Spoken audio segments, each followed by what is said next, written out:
Matahari mulai tenggelam, menyisakan semburat jingga di ufuk barat. Di sebuah rumah sederhana di pinggir sawah, Wulan duduk termenung di depan koper lusuh yang telah ia siapkan. Hari itu adalah hari terakhirnya di desa, sebelum ia berangkat ke negeri jauh, Arab Saudi. Hati kecilnya bergemuruh antara harapan dan ketakutan. Ibunya, Siti, duduk di sebelahnya dengan wajah muram. "Nak, apa kau yakin? Di sana jauh, dan kau sendirian," kata Siti dengan suara bergetar. Air mata mengalir di pipinya yang keriput. Wulan menggenggam tangan ibunya erat-erat. "Ibu, aku harus pergi. Kalau aku tetap di sini, kita tidak akan pernah keluar dari kemiskinan ini. Adik-adik butuh sekolah, dan kita harus melunasi utang Pak Lurah." Suaranya berusaha tegar, meski dalam hatinya ia takut. Ia tahu cerita-cerita tentang TKW yang diperlakukan buruk di negeri orang. Namun, ia menolak menyerah pada nasib. Ia ingin menjadi pahlawan bagi keluarganya. Ketika malam tiba, Wulan dan ibunya salat berjamaah untuk terakhir kalinya. Suara doa Siti yang lirih memenuhi rumah, sementara Wulan diam-diam menangis di belakangnya. "Ya Allah, lindungi anakku di tanah asing. Jangan biarkan dia tersakiti, dan bawalah dia kembali dalam keadaan selamat," ucap Siti dalam doa panjangnya. Setelah itu, mereka duduk di beranda, memandang bintang-bintang yang berkilauan di langit.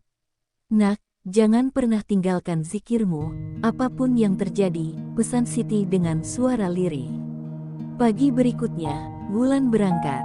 Desa kecil itu menjadi saksi langkah kaki terakhirnya di tanah kelahiran. Di terminal bus, adik-adiknya memeluknya erat, tak rela melepaskan.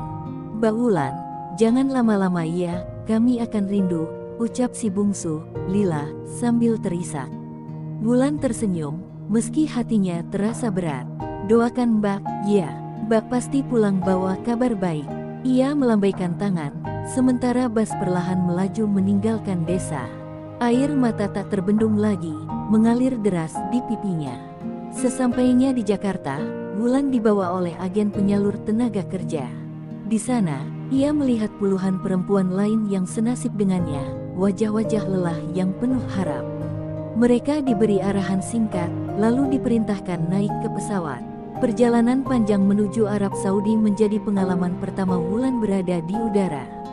Ia memandang keluar jendela, melihat awan-awan yang bergerak seperti ombak.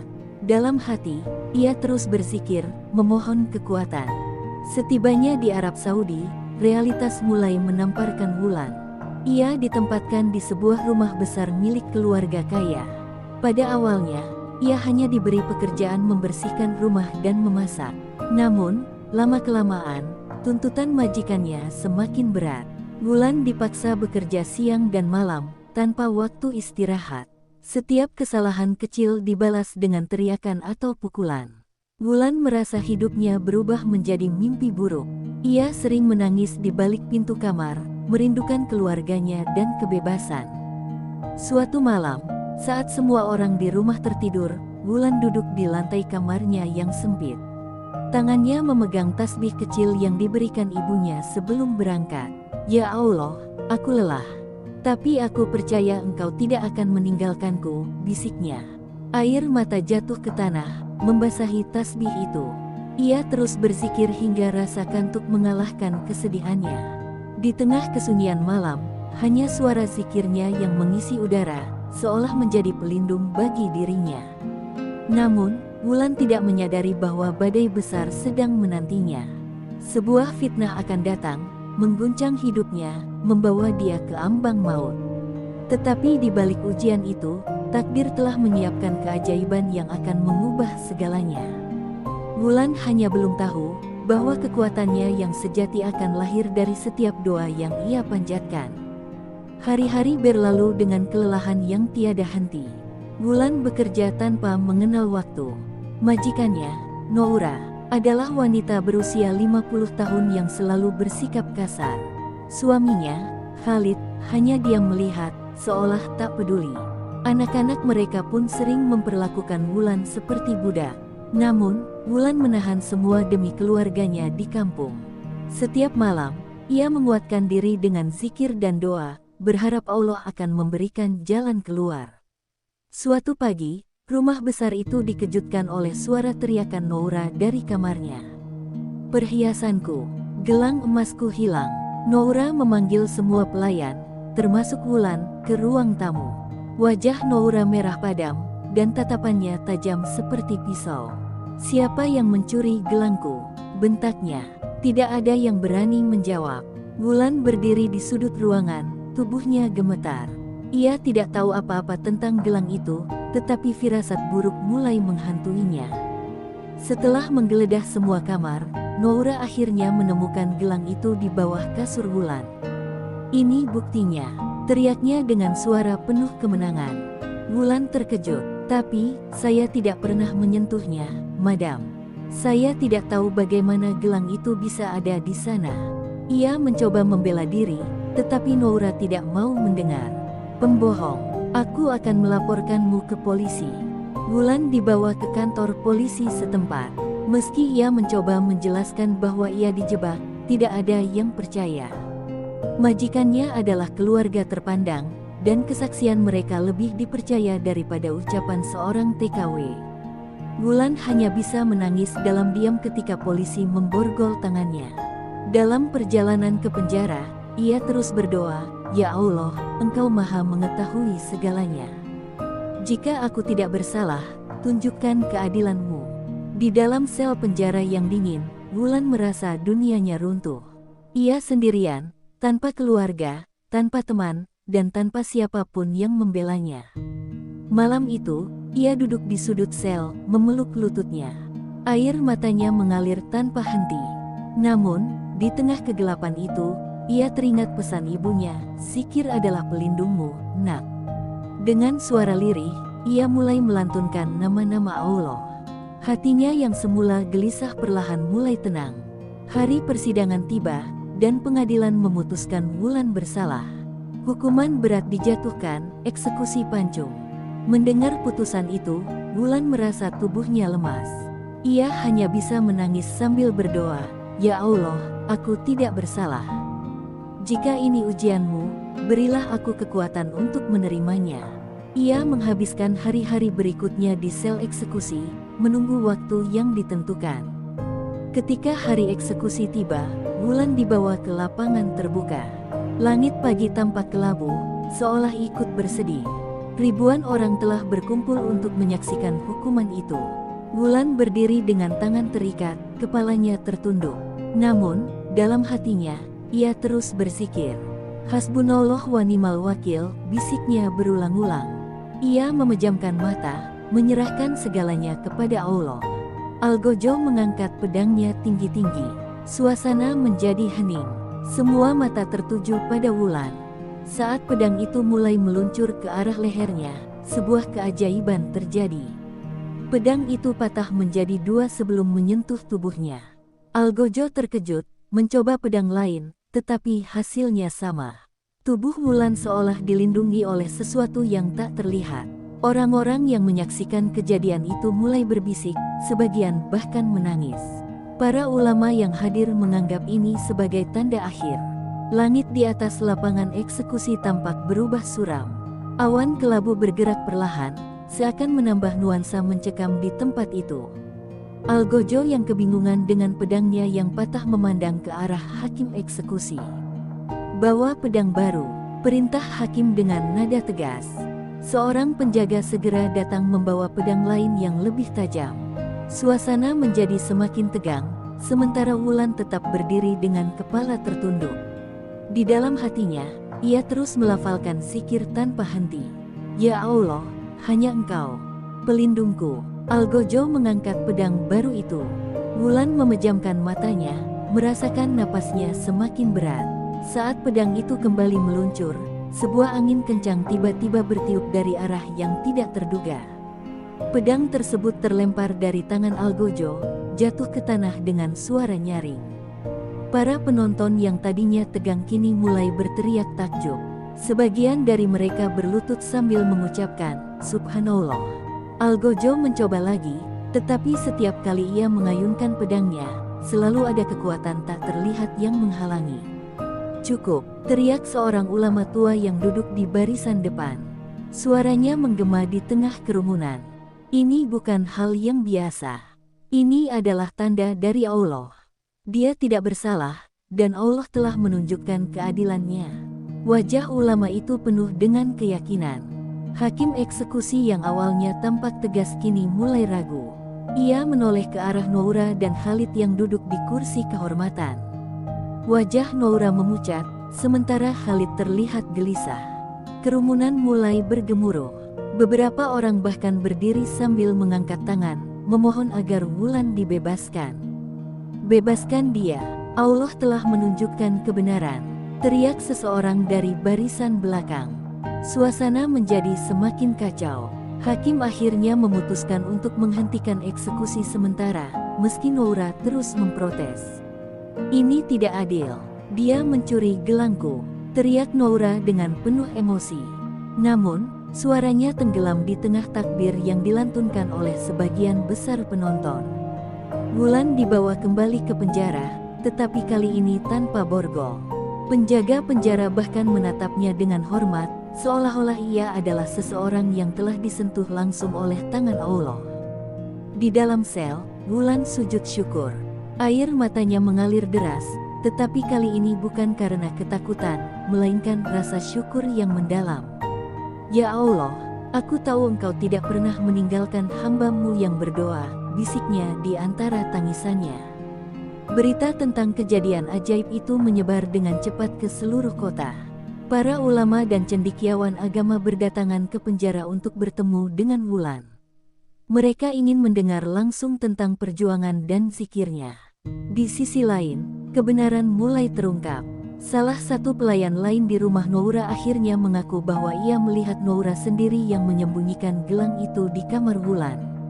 Noura melakukan ini karena tidak suka pada Wulan yang dianggap terlalu jujur dan sederhana.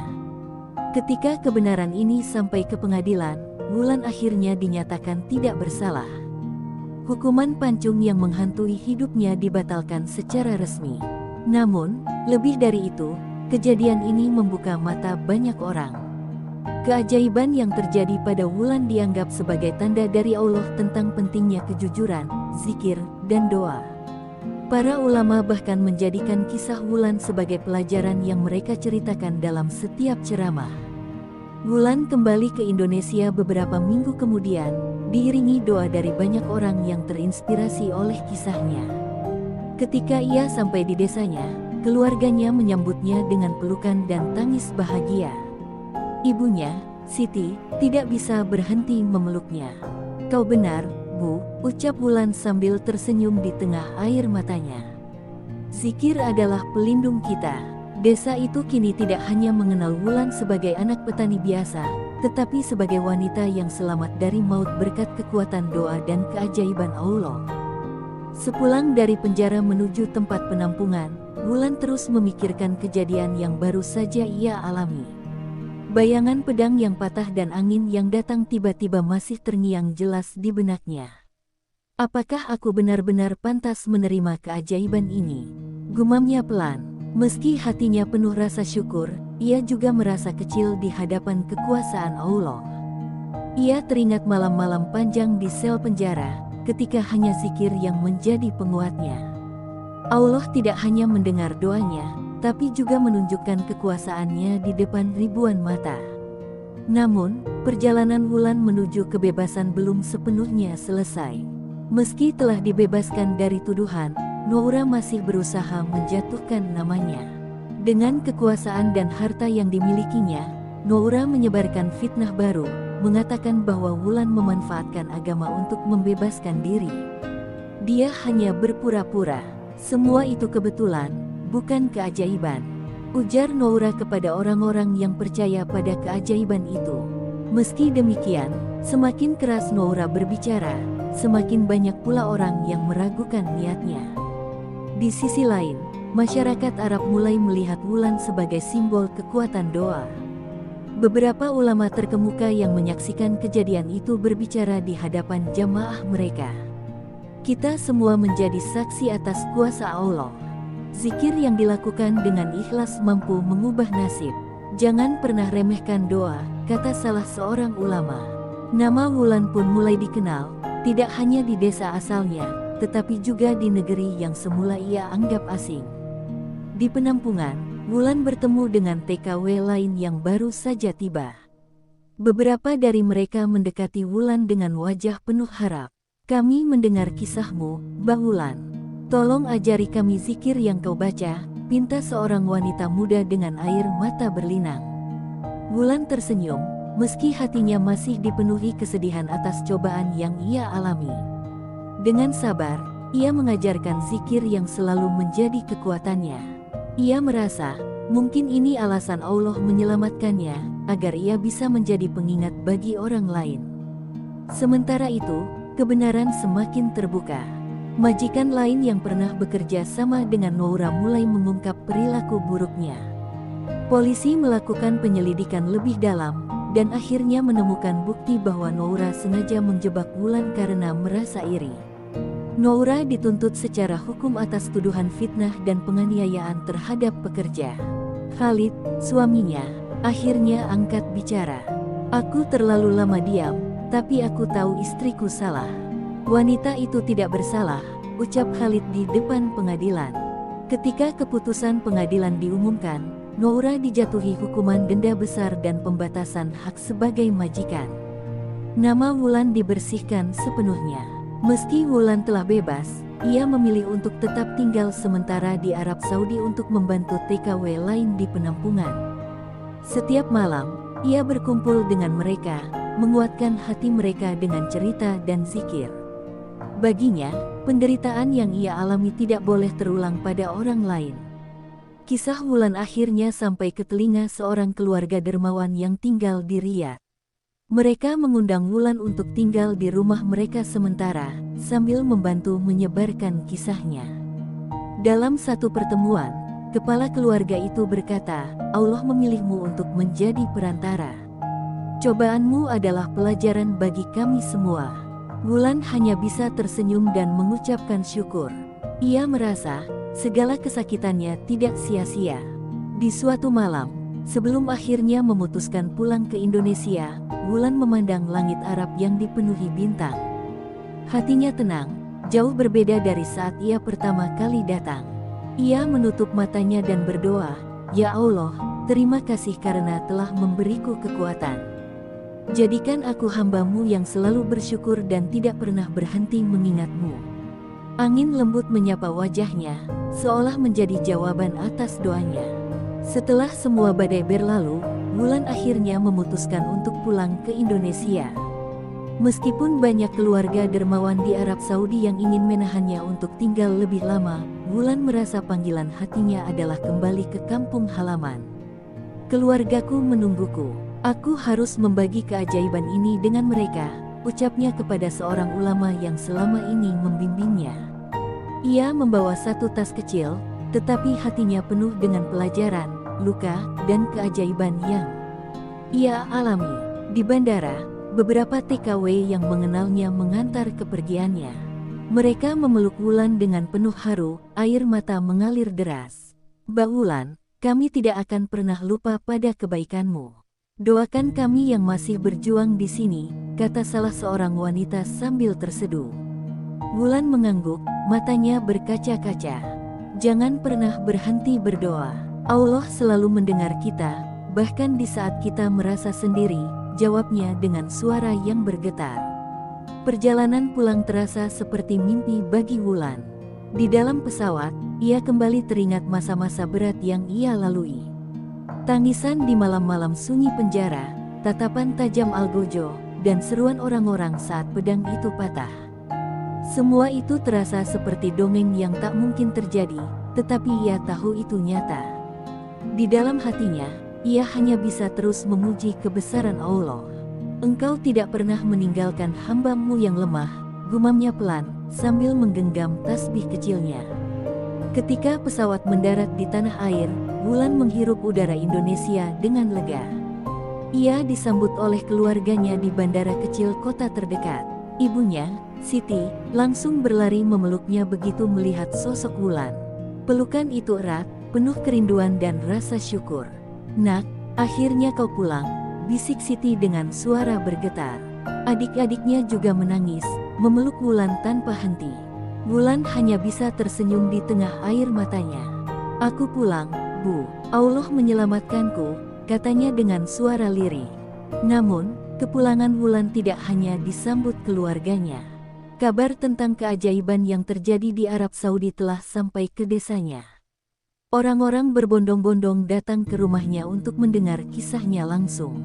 Sebagian dari mereka menangis mendengar perjuangan Wulan, sementara yang lain tertegun dengan kuasa Allah yang nyata.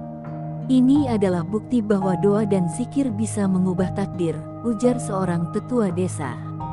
Di malam pertama setelah kepulangannya, Wulan menggelar pengajian kecil di rumahnya. Ia mengundang tetangga dan kerabat untuk bersyukur bersama. Dengan suara tenang, Wulan menceritakan kisahnya, bagaimana ia hampir kehilangan nyawa, tetapi diselamatkan oleh doa dan kekuatan iman.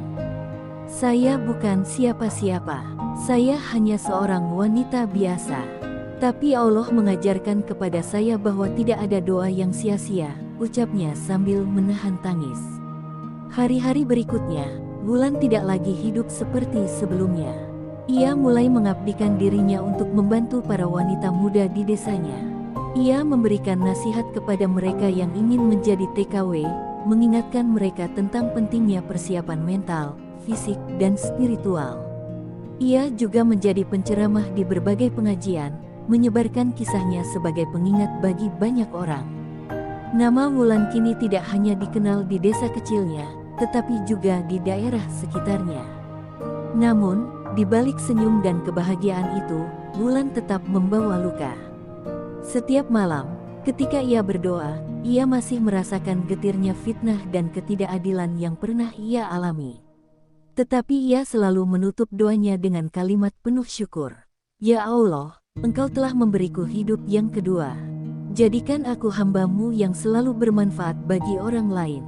Dan dengan itu, Wulan melangkah ke babak baru dalam hidupnya, membawa cahaya dari kegelapan yang pernah ia lalui. Hari-hari Wulan di desanya tampak damai, tetapi luka yang ia bawa dari negeri orang tidak mudah hilang. Meski ia dikelilingi cinta keluarga dan penghormatan dari masyarakat, setiap malam ia masih sering terbangun karena mimpi buruk. Bayangan pedang Algojo, teriakan Noura, dan dinginnya lantai penjara seolah terus menghantuinya. Wulan selalu bangun dengan napas tersengal, tubuh basah oleh keringat. Namun, ia tetap melafalkan zikirnya untuk menenangkan hati. Satu malam, ibunya, Siti, mendengar suara tangis dari kamar Wulan. Siti mengetuk pintu pelan, lalu masuk. Ia menemukan putrinya duduk di tepi ranjang, menggenggam tasbih dengan tangan gemetar. Wulan, nak, apa yang kau alami masih membebanimu? Tanya Siti lembut, duduk di samping putrinya. Wulan mengangguk, air matanya mengalir. Bu, semua itu masih terasa nyata. Aku takut, apa aku cukup kuat menjalani hidup ini setelah semuanya? Jawab Wulan dengan suara lirih. Siti memeluk Wulan erat, seperti ketika ia baru pulang dari Arab Saudi. Kau sudah membuktikan kekuatanmu, nak. Allah tidak akan memberikan ujian di luar kemampuan hambanya. Kau hanya perlu terus melangkah, meski perlahan. Dan ingat, kau tidak sendiri, ujar Siti. Kata-kata itu menguatkan hati Wulan, meskipun luka itu belum sepenuhnya hilang. Namun, tak semua orang menyambut Wulan dengan niat baik. Beberapa orang di desanya mulai membicarakan Wulan dengan nada sinis. Apa benar dia tidak bersalah? Bagaimana kalau cerita itu hanya dilebih-lebihkan? Ujar seorang tetangga yang iri pada perhatian yang diterima Wulan. Fitnah kecil-kecilan mulai bermunculan, meski tak sehebat yang ia alami di negeri orang. Wulan memilih diam, menyerahkan semuanya kepada Allah. Suatu siang, Wulan menerima undangan untuk berbicara di acara pengajian besar di kota terdekat. Di sana, ia berbagi kisahnya dengan ratusan orang yang hadir.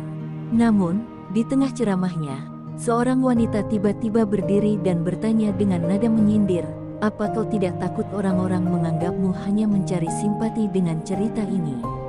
Suasana langsung hening. Wulan menatap wanita itu dengan tenang. Dengan suara lembut, Ia menjawab, saya tidak meminta simpati.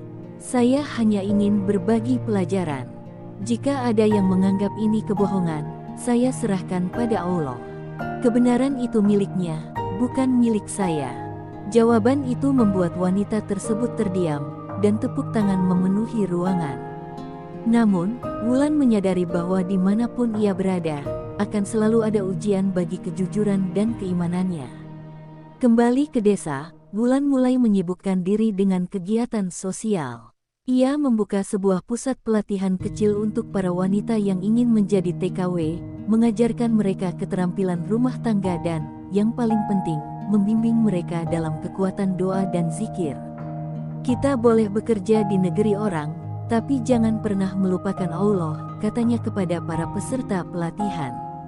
Lambat laun, pusat pelatihan itu menjadi tempat perlindungan bagi para wanita muda yang takut menghadapi dunia luar.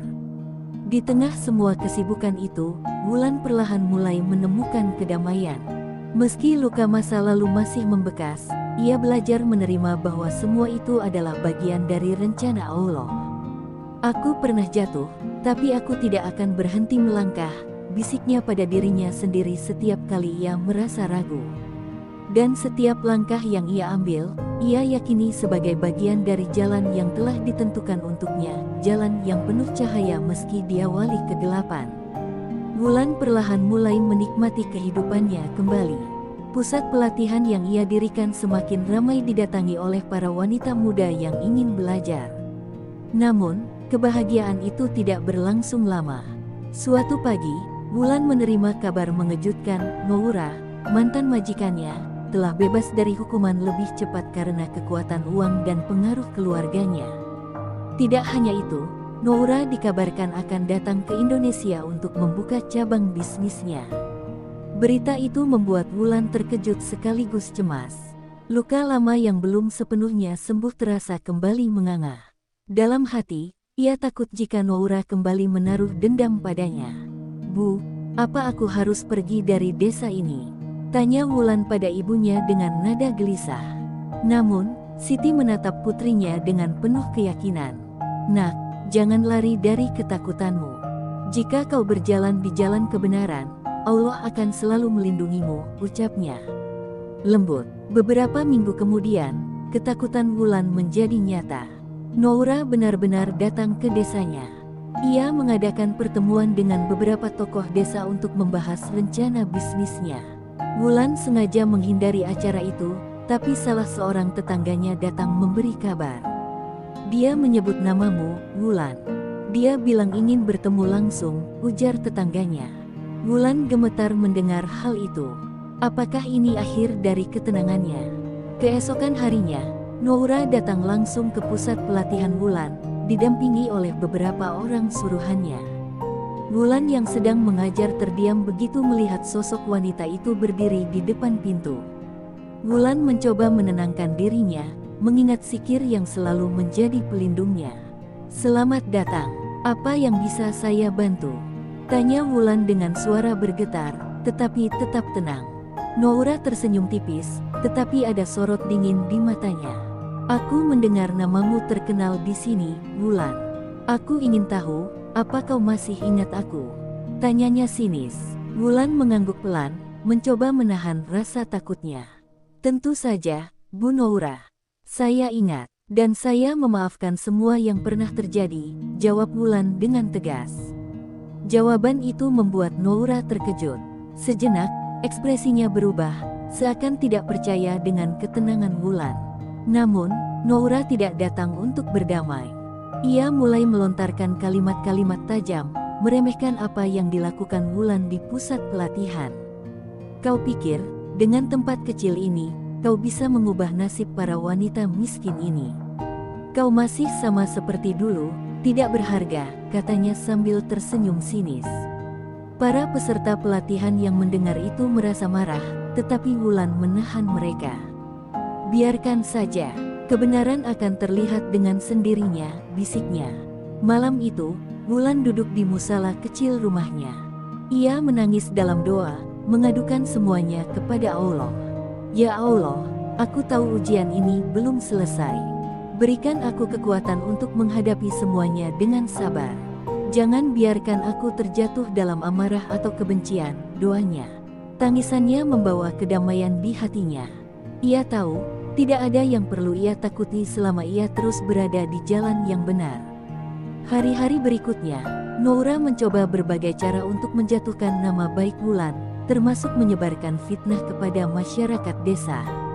Namun, masyarakat yang telah mengenal Wulan dengan baik tidak mudah terpengaruh. Sebaliknya, mereka semakin mendukung Wulan. Orang yang hatinya bersih tidak akan mudah dihancurkan, kata seorang tetua desa kepada Wulan, memberikan dukungan. Dalam hati, Wulan tahu bahwa ini adalah ujian baru yang harus ia lalui dengan kesabaran dan doa. Beberapa minggu berlalu, dan fitnah yang disebarkan oleh Noura mulai menggoyahkan sebagian kecil masyarakat desa. Beberapa orang mulai meragukan niat baik Wulan. Mereka berbisik-bisik di pasar dan pengajian, menanyakan apakah benar Wulan hanya mencari perhatian dengan kisahnya.